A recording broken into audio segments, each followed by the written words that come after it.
Hot Fuzz was the movie that got me into movies, and Atlanta is the city where I was born, so it's more than a little appropriate that my first review video is on Baby Driver. I went in obsessively clean on this one. I avoided seeing any trailers and avoided reading almost anything about it. Apart from one plot point ruined for me by Twitter, I only had a vague idea about it being a movie about a young getaway driver set to music and also set in Atlanta. And as it turns out, that's pretty accurate. For context, I love Spaced and the Cornetto trilogy, but I really didn't like Scott Pilgrim. It's super creative and obviously had a lot of work put into it, but the characters felt flat to me, and without caring about them, I didn't care about the movie as a whole. I was excited for Baby Driver, but I also hoped it wouldn't feel the same as Scott Pilgrim did to me. Fun and flashy and with admirable, obsessive detail, but hollow. And after seeing it, I feel like Baby Driver suffers from some of the same issues, but not nearly to the same extent, and in a way that at least feels deliberate, rather than unintentional. I don't know if even now there's a big enough sample size to look at how much of the Cornetto films is Wright and how much is Pegg, and I can't presume to know any intimate details about their writing partnership.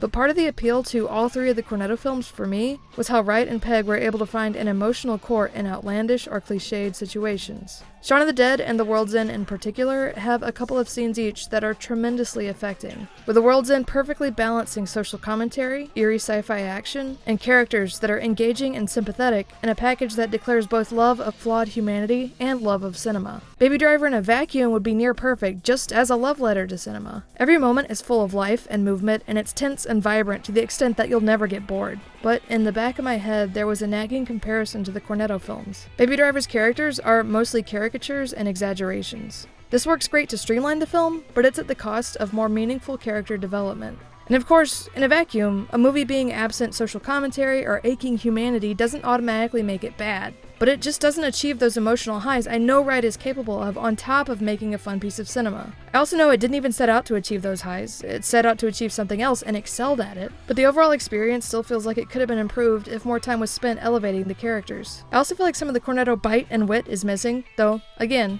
I feel like it's by design to suit this film's style and format. On Twitter, Guillermo del Toro praised the film, using words like unironic, earnest, and unprotected. My friends and I enjoyed it, but talked about it with words like silly and cheesy and corny, though we meant in a deliberate, charming, and endearing way. I consider the brief moments of horrific raw emotion in Shaun and The World's End as more sincere and vulnerable than anything in Baby Driver. Apart from it as a whole being Edgar Wright just screaming, "I love movies!"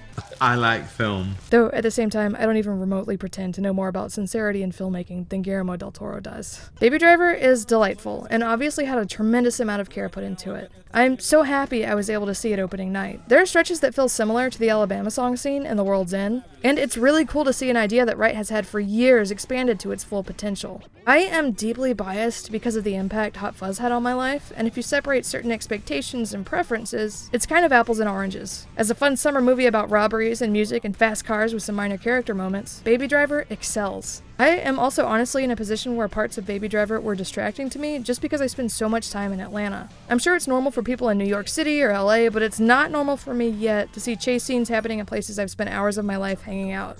I don't think Wright necessarily captured the feel of Atlanta, whatever that is, but there are a million little details and Easter eggs about Atlanta that I was a sucker for and found delightful, even as they took me out of the movie. I also think I recognize the sound effect similar to one used in Hot Fuzz, so I won't spoil what I mean. I plan to see Baby Driver a couple more times in theaters if I can, and I expect I'll recognize even more subtle Easter eggs and allusions and callbacks on rewatch. Just because I wish Baby Driver had done some things differently as far as characters are concerned, doesn't mean I've lost respect for Wright as a filmmaker.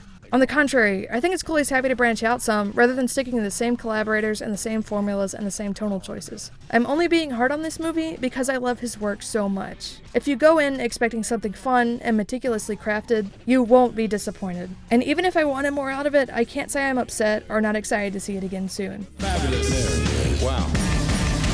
B-A-B-Y, baby.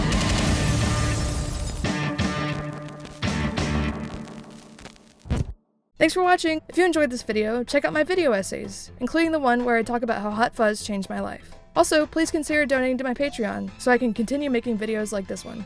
Thanks!